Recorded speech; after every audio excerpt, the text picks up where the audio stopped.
The Ear to Asia podcast is made available on the Jakarta Post platform under agreement between the Jakarta Post and the University of Melbourne. Hello, I'm Sami Shah. This is Ear to Asia. In China, Mandarin in general is seen as the language for social mobility and also for opportunities. Overall, there's no such a forceful, imposition of a Mandarin to replace other minority languages, but rather it's more of a gradual approach in which minority languages are seen as less valuable or made less valuable. Even a language that in the Chinese context can have a couple of million speakers and be a minority language in 1 or 2 generations can drastically fall down the cliff when you have that sense that people don't want to pass the language on to their children. These children don't get to grow up learning these languages as their mother tongues because their parents have decided that that won't be a sensible investment of time for them. In this episode, can ethnic minority languages coexist with Mandarin in China? Ear to Asia is the podcast from Asia Institute, the Asia research specialists at the University of Melbourne. Mandarin, or Putonghua, has long served as China's official language, yet recent developments have shown its growing influence is coming at the expense of the country's minority languages. While China's constitution mandates the promotion of Putonghua, it also guarantees the right to use and develop minority languages. But after a legislative decision in 2020, mandatory schooling in some minority languages is now regarded as unconstitutional. This tension has brought forth language policies impacting large ethnic groups like the Zhuang, who live in China's south and whose language has been losing ground in official domains.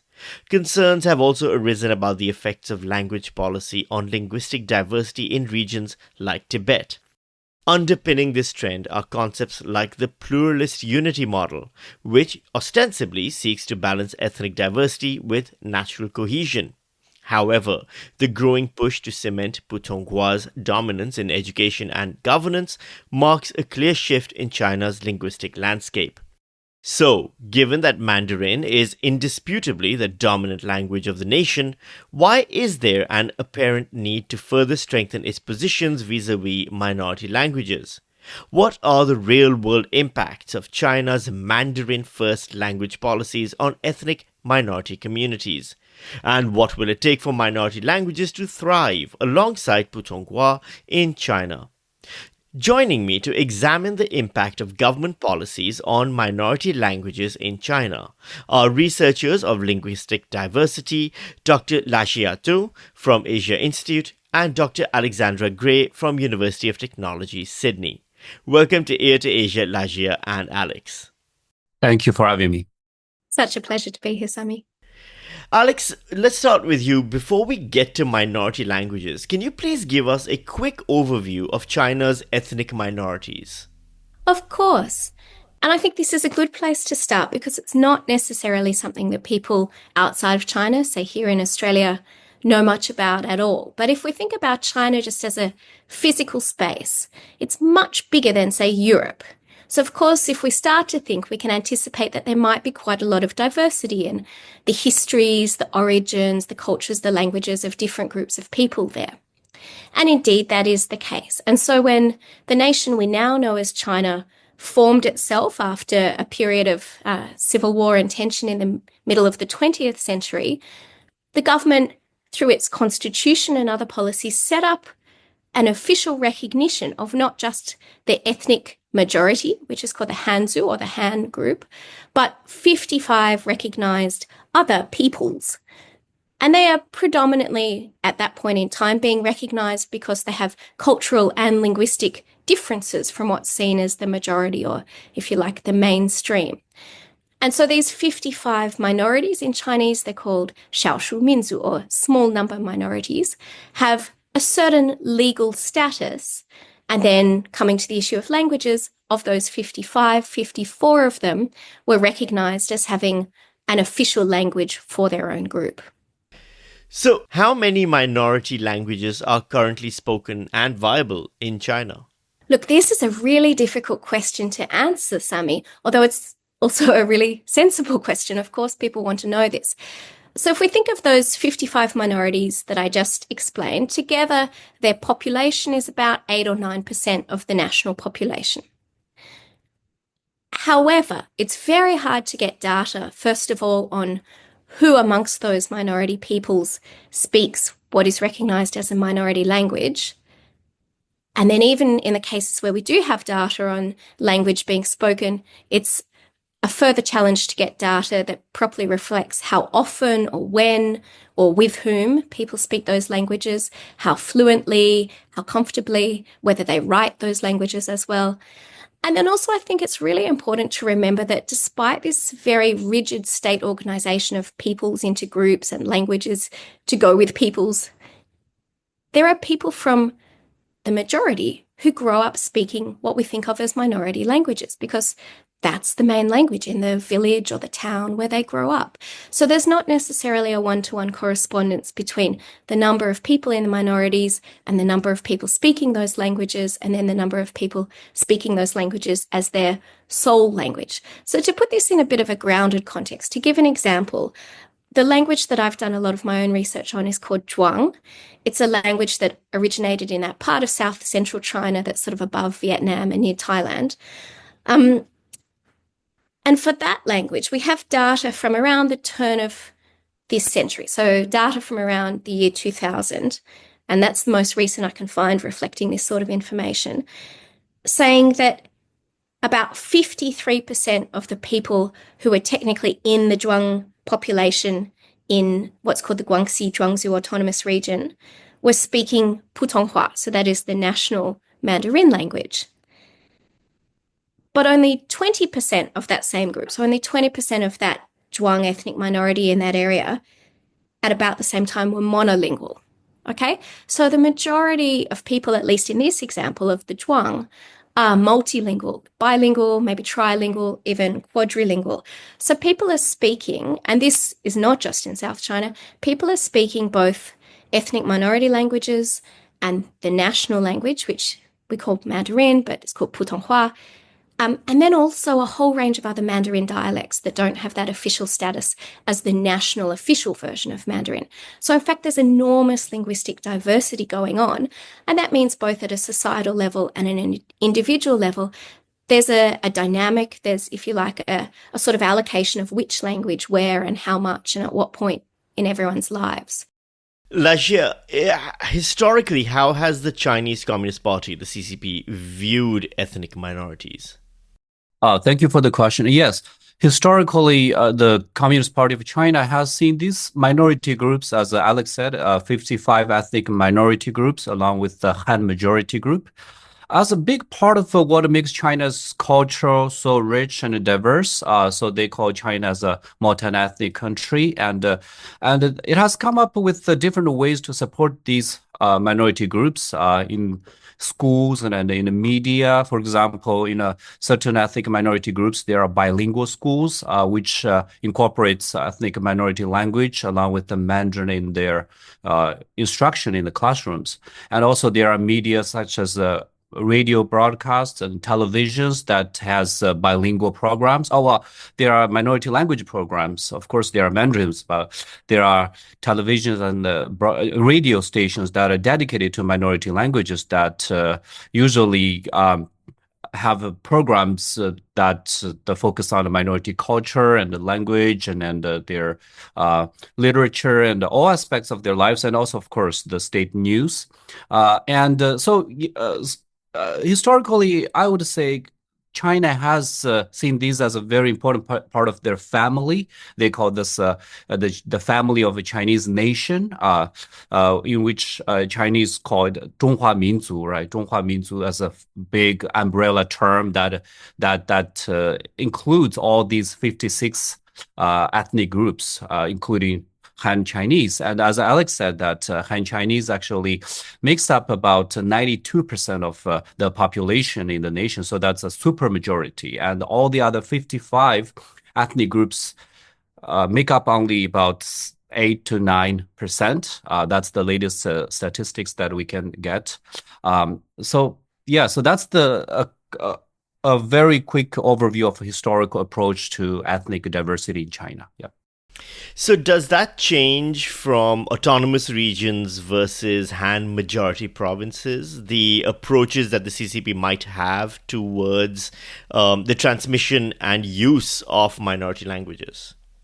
Yes, Sabi. So in autonomous regions, so in China, there are several levels of autonomous regions. So first you have autonomous region like TAR, Tibet Autonomous Region, and Ningxia Hui Autonomous Region, and Guangxi Zhuang Autonomous Region. So there are also autonomous counties that are dedicated to different ethnic groups. So in autonomous regions such as in the Tibet Autonomous Region or Inner Mongolia or Xinjiang or Guangxi or Ningxia, China has established these frameworks to allow these communities to preserve their cultural identities. So they designated these regions for specific ethnic groups like, as I said, Tibetans in Tibet Autonomous Region or Mongolians in Inner Mongolia to ensure their traditions, languages, customs remain prominent. And it reflects the government's commitment to keep the distinct contributions of these groups within the broader context of China. So what this means is that, for instance, in a Mongolian kid in Inner Mongolia, when they attend the school, they usually go to bilingual schools. And in these bilingual schools, there are courses that include Mandarin and Mongolian, either as a medium of instruction or as a language subject. So this is the crux of the issue that you pointed out in the introduction, and we can dive into later. So this kid theoretically can learn Mongolian fluently as a language subject or as a medium of instruction in the classroom, and also can celebrate their cultural practices and their traditions, and also pick up Mandarin along the way. So that's what it's like in autonomous regions. But in the Han majority provinces, usually there are very few, if any, bilingual schools. But in China, we can also differentiate the bilingual schools from the bilingual schools that include Mandarin and ethnic minority language, and also international schools, because these are also called, the latter are also called the bilingual schools. For example, there are international schools that have Mandarin along with English, or Mandarin with Japanese and others, yes. So in the Han majority provinces, there are ethnic minority people living there, like Tibetans, Mongolians, Uyghurs, but they usually lack this access to education in their mother tongue. So they can only learn this through their household, through their parents and the peers. So that's a quick overview of this difference between autonomous region and the Han majority provinces. Alex, you had something to add? Yes, Sammy, I did. Look, I wanted to clarify two things, both the status of bilingual schooling in those autonomous regions and their autonomy itself. These are things I've looked at in some of my own research, because I take both a linguistic and a legal approach to my research on Chinese minority languages. But the autonomous regions, the 5 of them that Lajia explained, they haven't had a full devolution of power from the central government.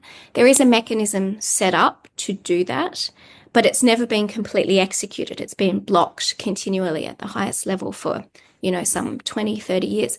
And so while we call these autonomous regions because that's their official name, they don't actually necessarily have more legal power than other parts of China to serve their minority populations. But more than that, demographically, Guangxi, again, to take an example, so this is in south central China, 1/3 of the population of that autonomous region are officially part of the Zhuang minority. It's still an area where the Han majority are the majority of people living in that place. And increasingly, it's also a place that is urbanized. And in urban places, you have greater dispersal of the minority populations. And so while Lajia is correct in saying that there's bilingual schooling available across China, it varies very drastically in the form it takes and the access people have. So in the Inner Mongolian example that he gives, yes, Inner Mongolia has long been touted as a model minority, and in particular because they've had very successful bilingual education, and we'll come to how that has changed, sadly, in my view, in the last few years. But in the south of China, bilingual schooling in Guangxi has been, in fact, quite inaccessible. When I did my research in the 2010s, it was very difficult to get exact data, but crunching together different sources that I could find, I calculated that about 1% of the school-aged population of the Zhuang minority had access to bilingual schooling. And even then, that's bilingual schooling that doesn't go all the way through primary and secondary school. It's bilingual schooling that predominantly is bilingual for a couple of years to help people transition into full Mandarin schooling. And so actually, while there is a framework to support minority peoples and their self-governance of a sort, and there is a framework and an allowance in the national education law for bilingual education, that doesn't necessarily mean that it plays out in a really robust and full and accessible way for everyone. Let's talk about that framework then a little bit. You mentioned, of course, that your research focuses on the legal side of things as well as the linguistic. So what then has been the constitutional status of both Putonghua or Mandarin and minority languages in China since 1949? In 1949, in a preliminary kind of constitution, and then in the actual constitution as it has existed and been updated since, there has always been a provision that minority peoples have the freedom, not the right, the freedom to use and develop their own languages. And then there has, at the same time, also been an article of the Constitution saying, amongst other things to do with the national language, that the state promotes the nationwide use of Putonghua.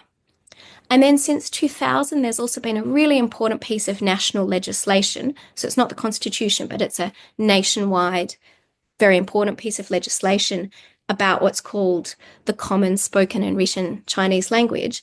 And in Article 4 of that, there is a right, so not a freedom, a right to learn and use the standard language.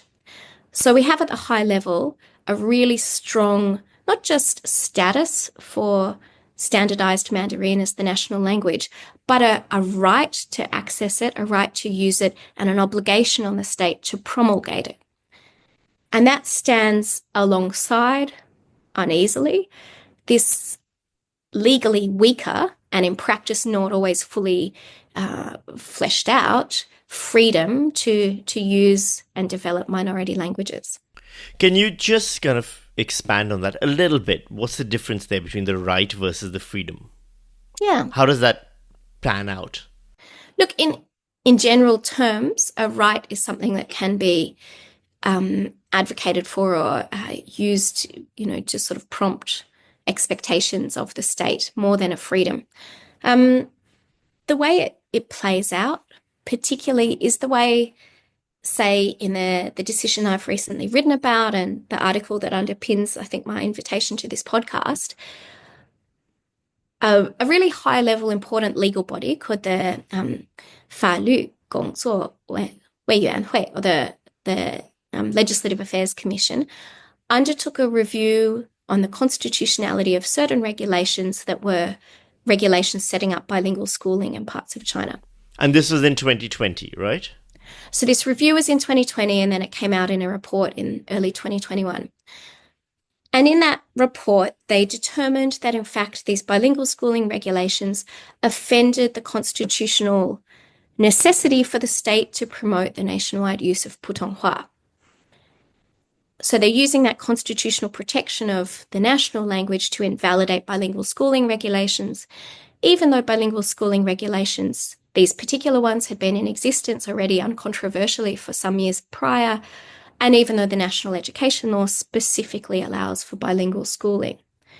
And so that's an example of how that legal tension, or that difference between, if you like, the right and the freedom plays out. The Legislative Affairs Commission doesn't have to provide reasons, and it didn't, but the discussion of it by commentators, legal scholars inside and outside China links it to this sense that there is more strength, or there is more obligation in that legal protection of Putonghua and what it demands, compared to the more flexible freedom to use and develop minority languages, which is localized to these particular territories and also always conditional upon whether conditions exist, as the provisos in the law say.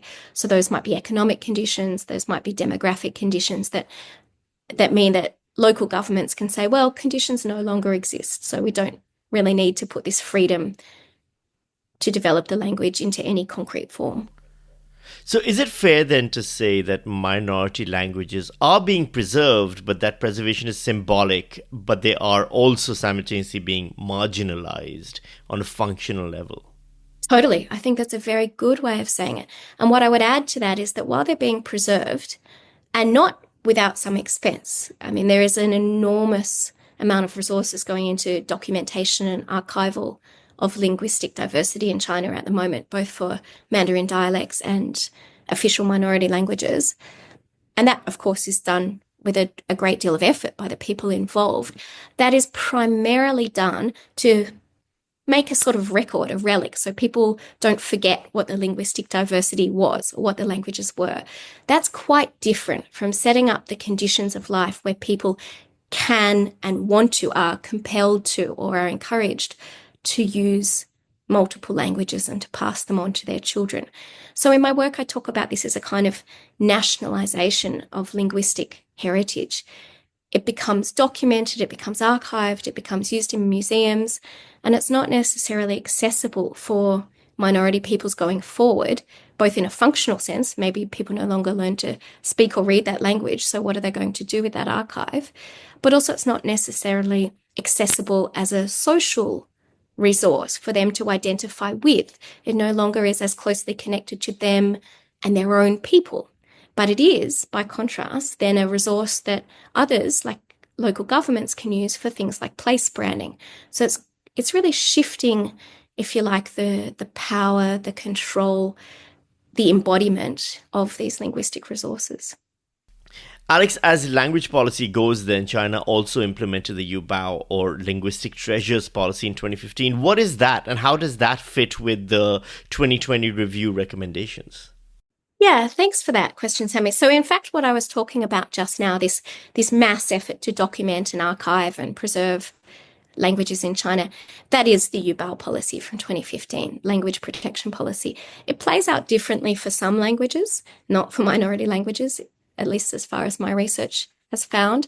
So some languages, particularly strategically useful foreign languages, under this policy are also getting protection in the form of enormous organization of, say, higher education resources to make sure more people speak those languages for the benefit of international trade and so forth. So that's also part of Yubao, but that kind of economic value or utility is not seen as worth preserving for minority languages, even though some minority languages at least are spoken across borders, are already used in cross-border trade around all the fringes of China and related to the languages overseas nearby. And so their speakers have a head start in learning those other foreign languages too. So it's not that there is in reality no possible economic value for these languages, but the way the Yubao policy plays out is quite different from the minority languages and their sort of documentation and strategically useful foreign languages and their investment. There's also a slightly more recent policy called the National Language Capacity Approach that sits alongside Yubao. And that really supports further this sense that any implementation of language rights or language policy has to be geared towards economic development and how those languages play into the capacity of the nation. A third policy sitting alongside this all, Sammy, so this, it's a slightly complicated policy landscape. A third policy sitting alongside this is what we translate into English as subjectivity and diversity. It's a slightly opaque name, but it is a policy that is specifically about how diversity and linguistic diversity sits alongside the core essential subject of the nation, who is seen to be a Mandarin speaking subject. And that policy is explicitly hierarchical in how Putonghua, so National Standard Mandarin, should fit alongside minority languages. So it's an explicitly hierarchical policy.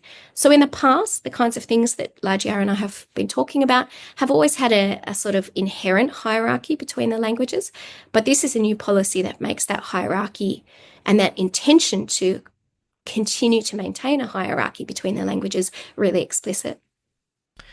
Lajia, it seems that China's language policy then comes down to The pluralist unity tenet. Can you just explain what that is and why is it so important to the CCP? Yes, so China's ethnic policy in general is guided by a principle known as the pluralist unity, which was proposed by Chinese sociologist and anthropologist Fei Xiaotong in early 1980s.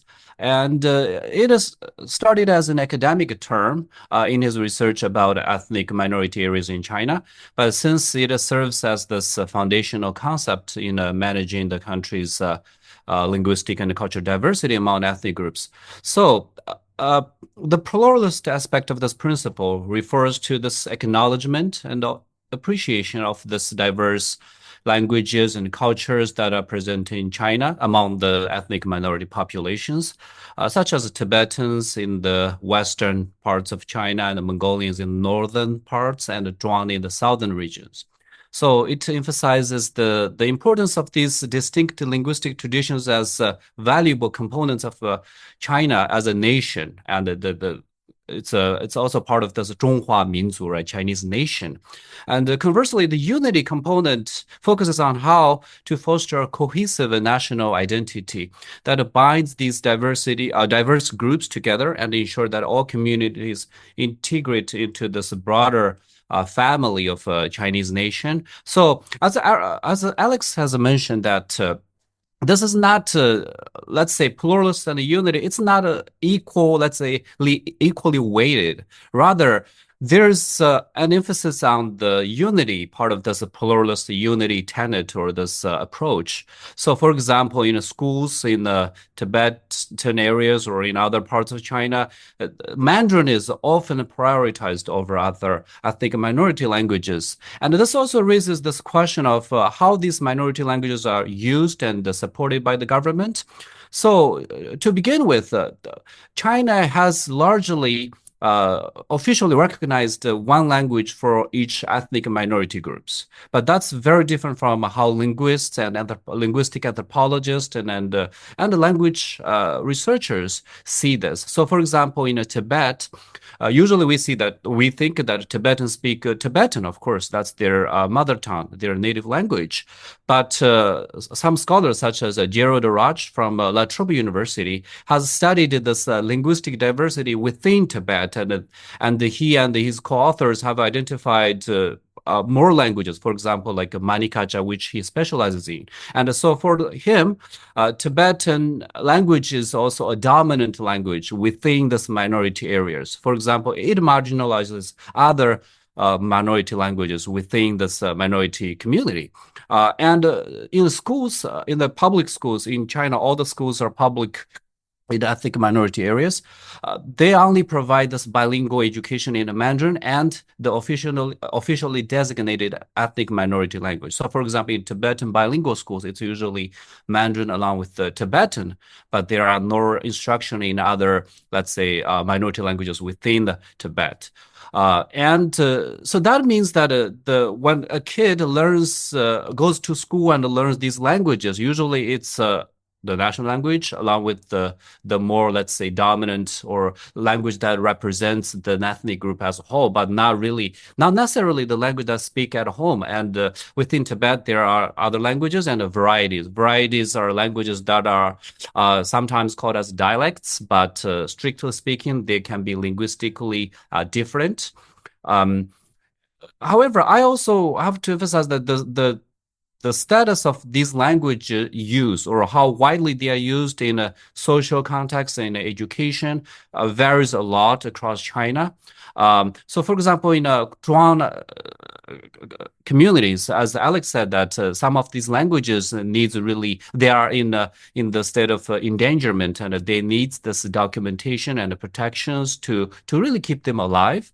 But in Tibetan areas, I would say the situation is much better, although it could be better, of course. There are rooms for improvement all the time, but language is widely spoken. And it's just my observation that in recent years, with the emergence of this live streaming apps, such as in Tibetan areas, an app is particularly popular that's called Kuaishou. It's a very similar to TikTok and also the Chinese version of TikTok. Douyin is also popular in some parts of Tibet, but mostly it's a Kuaishou.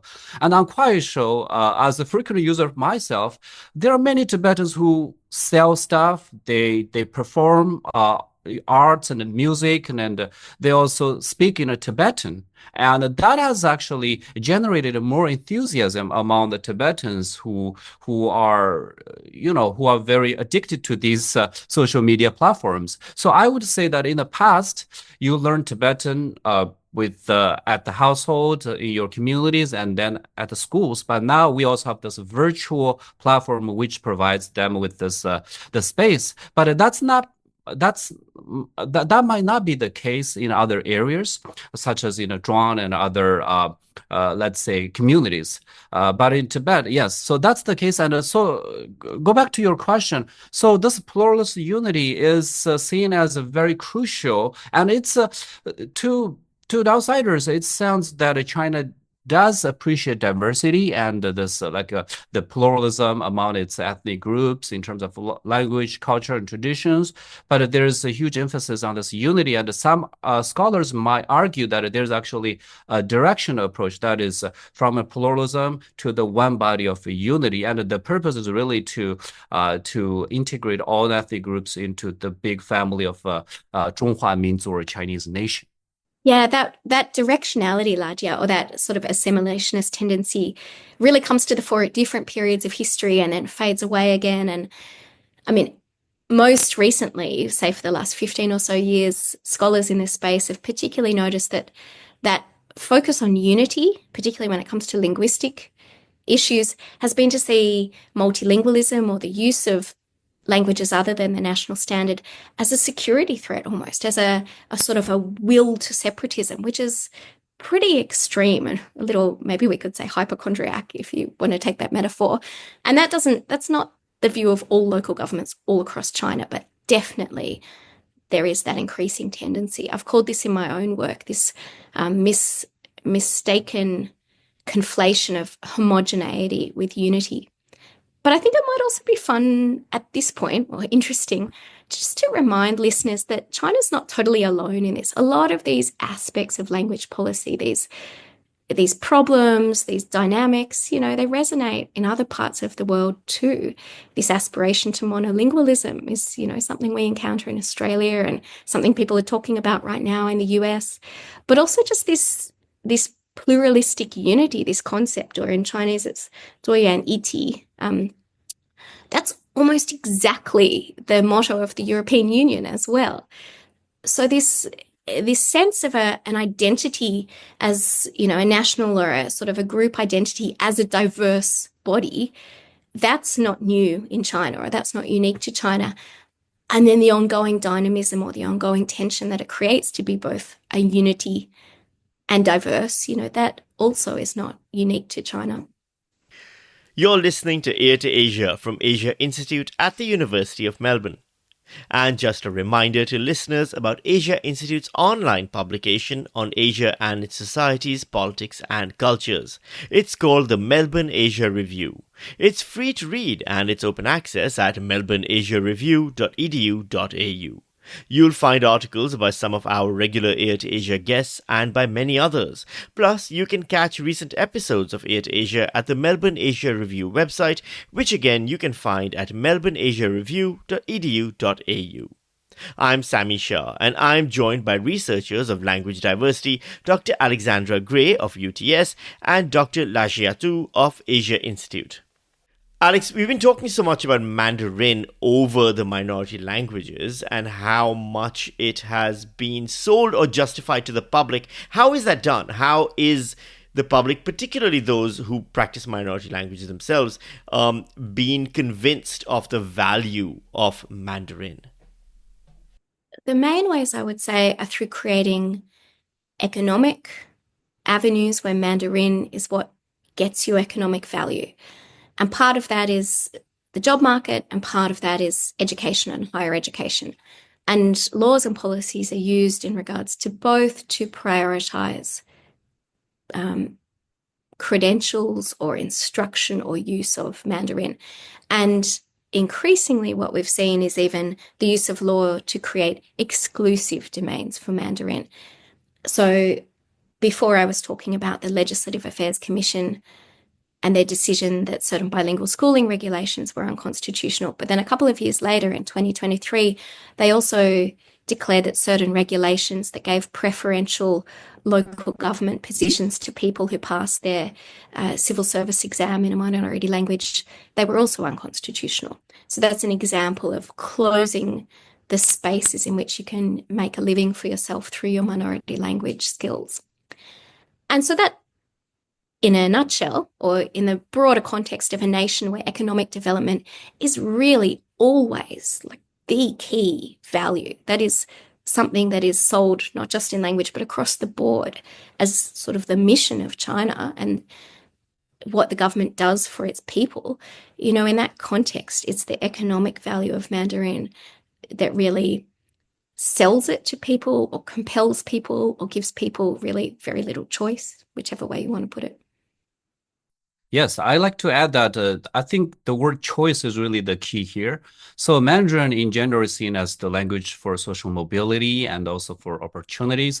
So for example, in many cases, like in education and employment, there's although the situation varies across different regions and areas, but overall, there's no such a forceful, let's say, imposition of a Mandarin to replace other minority languages, but rather it's more of a gradual approach in which minority languages are seen as less valuable or made less valuable. So for example, let's say in my research area in Minzu higher education, if a Tibetan student who attends a bilingual school and learns most courses in their mother tongue Tibetan and also has a very high fluency in Mandarin. When they choose university degree programs, the most of those programs are in Mandarin.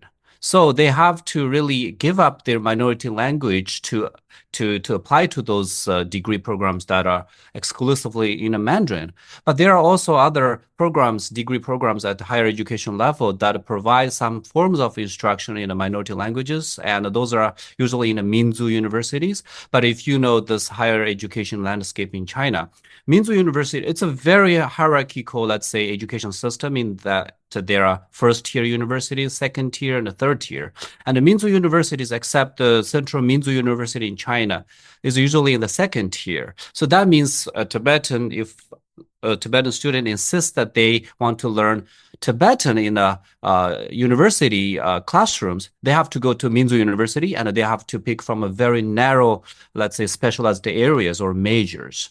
But if they want to go to a better university or higher tier university and to learn more, let's say, choose from a wider subject, such as in science and physics and all those areas, they have to really, there's no way but to give up their mother tongue at the higher education level. But at this time, we're really speaking of this academic language use, but not necessarily the language that they use in their daily conversations. These students have acquired a very high let's say, efficiency. These students can speak their mother tongue fluently, but there's no really use in the current situation at the higher education level. And then when they look for jobs, although I think other parts of China are different, but in Tibet, as I see, such as in Qinghai province, in the past, if you want to take an exam and apply for a job in let's say in the civil services or in the government, you really have to prove that you are fluent both in the Chinese and the Tibetan. So usually most of the courses are either in Tibetan or Chinese, but you have to prove that you are fluent, you are bilingually fluent. But in recent years, there's no such demands on the proof of fluency in a Tibetan. So you have to just prove that you are Tibetan.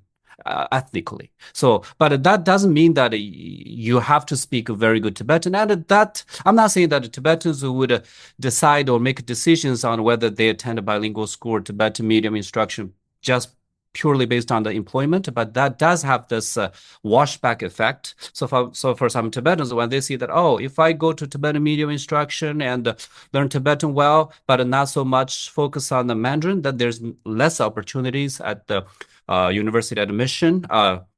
meaning that when they apply to university, there are less opportunities, and then those jobs require a strong fluency in Mandarin. So, uh, although let's say as much as they love Tibetan and their mother tongue, but it's really hard for them to make a personal choice just based on their passion and the enthusiasm and their love for their mother tongue.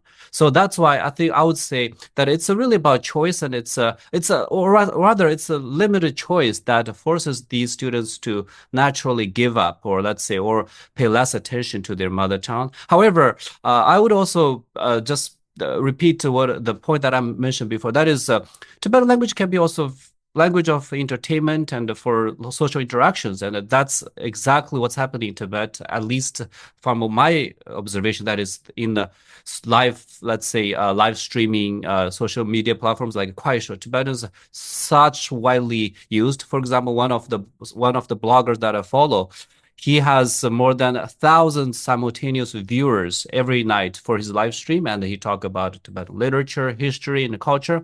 And to my surprise, there's less censorship on this, because there are also reports that once you use minority languages on those media apps, you get censored or your live stream gets, let's say, banned or prohibited. But so far, I haven't seen such cases, at least on this particular app.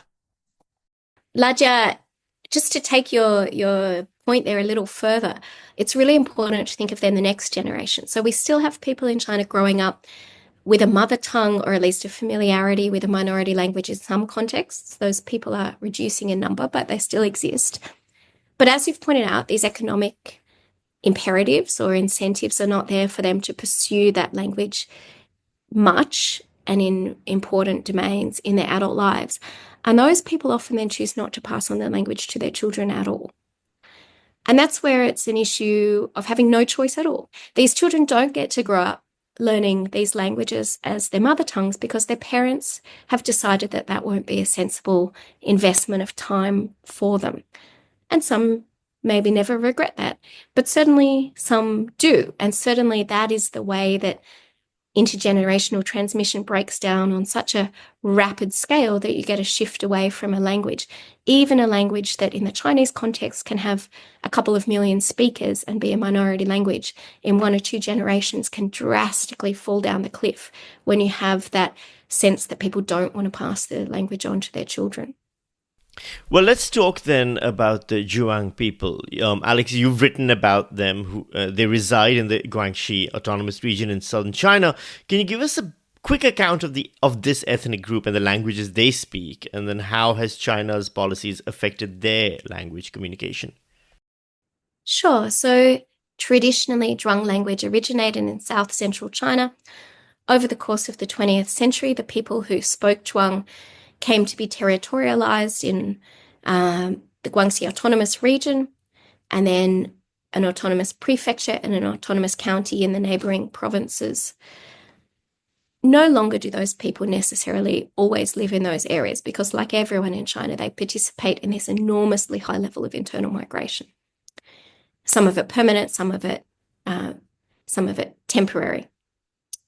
And then even within that area, there's enormous urbanization. So people who feel like are not moving away from the Zhuang-speaking homelands are still having change arrive at their doorstep. And so in this context, there is increasingly little place for Zhuang in everyday life. I've mentioned before in this podcast in various answers, there's very little access to literacy in Zhuang. There's very little access to schooling in Zhuang.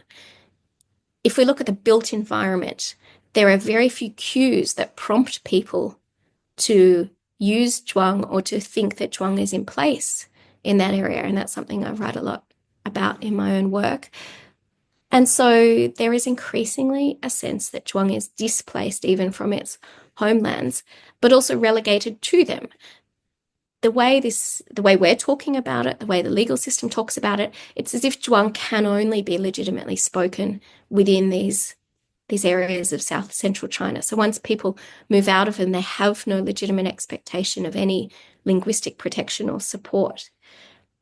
And so that really localized, territorialized system is just totally at odds with the mobility, the urbanization, the everyday life of contemporary China. And how has the community responded to the reduced status of their language in official venues? Well, I mean, this is a community of some 17 million people, so it's hard to give an answer that represents everyone. But even the Guangxi government itself, so the regional autonomous government itself, in 2019 published a report that surprised me in its frankness on the weakening status of Zhuang. So it's recognized as an issue. When I spoke to people, so as part of my doctoral research, I did interviews with Zhuang community leaders and separately with young people, just university age people with Zhuang language heritage. But there was a sense from some people of great disappointment. And then there was a sense from other people that it was, if you like, something of a fault of the community themselves, that they hadn't pushed for more, they hadn't expected more. And so you get this diversity of views as to what extent this is a problem and who is to blame or how to fix the problem. I also did interviews up in Inner Mongolia, so in the far north of the country.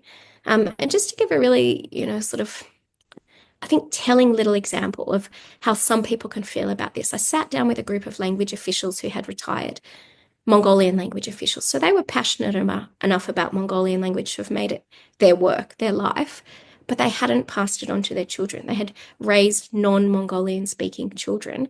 And now in their retirement and their children's adulthood, those children were very disappointed and felt they had lost a part of themselves or never had access to it.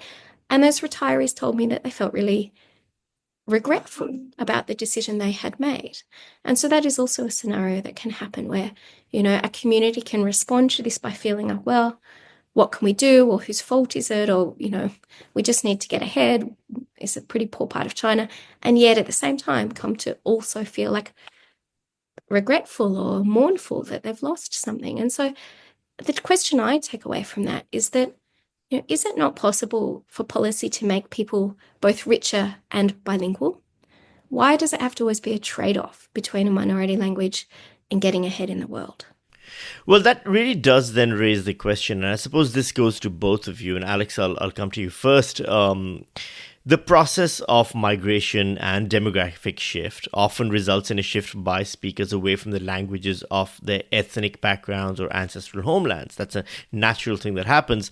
It can happen without policy measures by government. Does that mean language shift should then be ignored by researchers, advocates, or policymakers? Certainly not, because it's not necessarily natural just because it happens a lot. I mean, societal change, migration, demographic change in the economy, all these things happen and all these things create pressures and changes in language, in the relationships between languages in many places around the world. But that doesn't mean that there's no room for policy to step in. And the fact that these things haven't been directly caused by policies that were overtly intending to wipe out languages doesn't mean that there's no policy involvement at all. Not having a policy or just having, as in the case I have studied, having policies that are outdated and non-responsive to the current situation, that's a kind of policy response that creates this sort of problem. So it doesn't have to be an explicitly oppressive language policy for us to pay attention to the situation and say there might be a role for government here. I was thinking overnight of a somewhat provocative analogy, but let's think of the case of female infanticide that, is common in some parts of the world still. People make that very unfortunate choice because they feel compelled by reasons to do with, say, economics or opportunity. That might be something that has arisen without a government policy. Of course, nowhere in the world is there a government policy saying you must kill your female children. And yet nowhere do we sit back and say, well, that means it's not a problem. Of course, we look at that and we, as a society in many places, as a government in many places, construct that as a problem and something that perhaps needs policy intervention to shift those imperatives or to shift the kind of choices that people are making in those households. And it's not a perfect analogy, of course, but I think it helps us understand that what happens to people's languages in their households, in the way they use languages, in the way they transmit languages, in whether or not they maintain multilingual lives or shift to just one particular language, that can happen under so much societal and economic pressure that there is space for policy to step in and change those conditions. So to you then also, Lajia, as social scientists, how can minority languages be given the best chance of remaining viable and vibrant? What do you think? As a social scientist, I think we have to really be very, let's say, descriptive and analytical rather than saying that we should prescribe certain, let's say, solutions or changes or let's say reforms, because the world is changing fast. And the case I see in Tibet is that it's not necessarily like let's say there's a formula that we as a social scientists think is good, but not necessarily in the interest of the locals. So, for example, speaking of Tibetan bilingual education, currently the problem is not rather Tibetan should be eliminated in the schools or not, but rather should Tibetan be the medium of instruction or language subject. And for Tibetans, there are a lot who think that Tibetan as a language subject is sufficient for their kids to pick up, and then they would rather their kids to learn in Mandarin. Although I'm not saying that's desirable outcome for most, but there are some Tibetans who think this way, because that way they can send their kids to really good universities and get higher paying jobs, but in the meantime they can get to pick up their Tibetan, because Tibetan, let's say, there's also this linguistic part to this argument, that is we humans are very capable of picking up languages, especially at a younger age. It's very, very common in some societies to be bilingual or multilingual, and so that's why in Tibetan community, let's say, asking someone to really learn to speak two languages at the same time is not really too much to ask, because kids pick up language very naturally. And as those kids attend schools, because they attend bilingual schools, mostly their peers are Tibetan, and then they learn really Tibetan very fast. And there are more or less, as I said, programs on those social media apps, and also their parents at least speak Tibetan. So yes, so overall, I think for me, I tend to really describe and then just analyze why this happens. And so that's why when I see this language movement, I'm very critical. For example, on one hand, I see this language ideology of authenticity as a very powerful tool to organize and to really raise awareness about the importance of speaking Tibetan. But on the other hand, I see this exclusionary, even this social discipline among Tibetans to police each other and to see, oh, are you Tibetan or not? Why you are not speaking Tibetan? Because that does have a bad, let's say, effect on those who do not speak Tibetan but proudly Tibetan. Our guests have been Dr. Lajia Tu of Asia Institute and Dr. Alexandra Gray from University of Technology, Sydney. Thank you both. Thank you. Thanks so much. Ear to Asia is brought to you by Asia Institute of the University of Melbourne, Australia. You can find more information about this and all our other episodes at the Asia Institute website. Be sure to keep up with every episode of Ear to Asia by following us on the Apple Podcasts app, Spotify, YouTube, or wherever you get your podcasts. If you like the show, please rate and review it. Every positive review helps new listeners find the show.